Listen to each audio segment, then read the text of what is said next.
I now give the floor to Dr. Justin Paluku Lussy, CEO and co-founder of Heal Africa, based in the Eastern Democratic Republic of Congo. I am Justin Paluku Lussy, an OBGYN at the Heal Africa Hospital in Goma, in the east of the Democratic Republic of Congo. Today, I bring to you the voice of Kikwembe, a 12-year-old girl who has lived in an IDP camp since she fled the war that destroyed her village in the Masisi territory. Having witnessed the brutal execution of her parents, their throats cut before her very eyes, she fled to escape this horror. On the way to Goma, she met two armed men who not only sexually violated her, but also kept her captive for a month. During this time, she was forced both to be a servant and to carry weapons. She finally was able to escape, pregnant and riddled with infections of which she knew nothing. Having arrived at the IDP camp in Bulengo, in Goma, without a place to go, she built a makeshift shelter.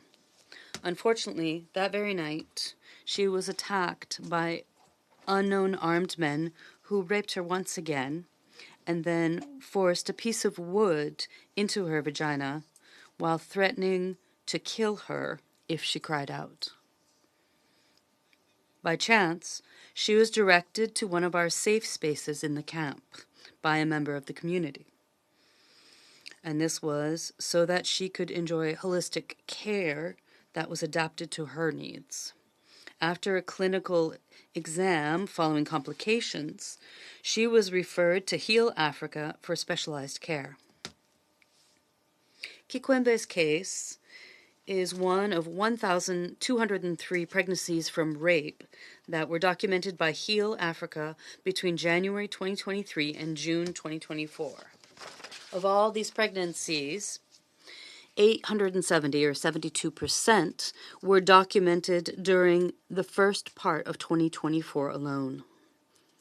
During that same period, 5,951 rape cases were documented by Heal Africa, amongst which 185, or 3.1%, involved children under the age of 10.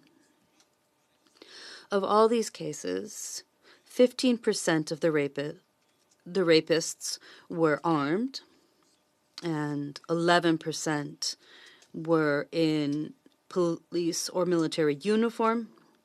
57% were civilians, while 17% were intimate partners.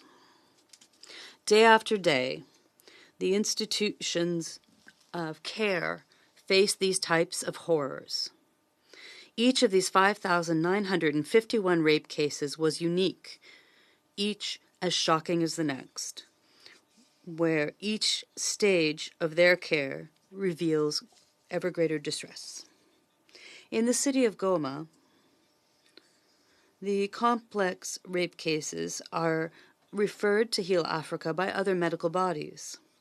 This increases the pressure on financial and human resources available.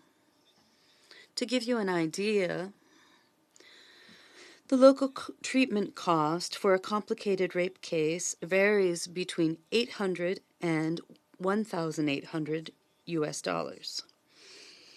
The insecurity forcing continued displacements of civilians, including survivors of sexual violence, hampers the operationalization of care institutions and complicates the continuity of care. Currently, the IDP camps, which currently contain more than 500,000 people around the city of Goma, are where sexual violence continues to be committed because of overcrowding and a lack of adequate protection for women and girls.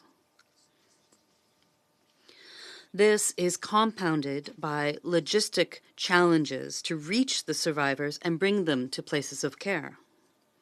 Having ambulances for their evacuation is an urgent need. The phenomenon of survival sex, which takes root when there is a lack of a response to vital basic needs, particularly food, in IDP camps and in households, is something that must be reckoned with. Faced with extreme poverty, women and young girls begin to be sexually exploited and begin forced prostitution in the Goma region brothels. The challenges in caring for survivors of sexual violence in the east of my country are complex and multifaceted. They involve security, economic, social, and psychological challenges. The response to these challenges, therefore, requires a multidimensional approach, one that involves not only humanitarian efforts, but also actions to reestablish peace, bolster local capacity, and combat the impunity of these perpetrators. Supporting local and international initiatives while improving coordination between the various stakeholders is crucial to put an end to this violence. I thank you.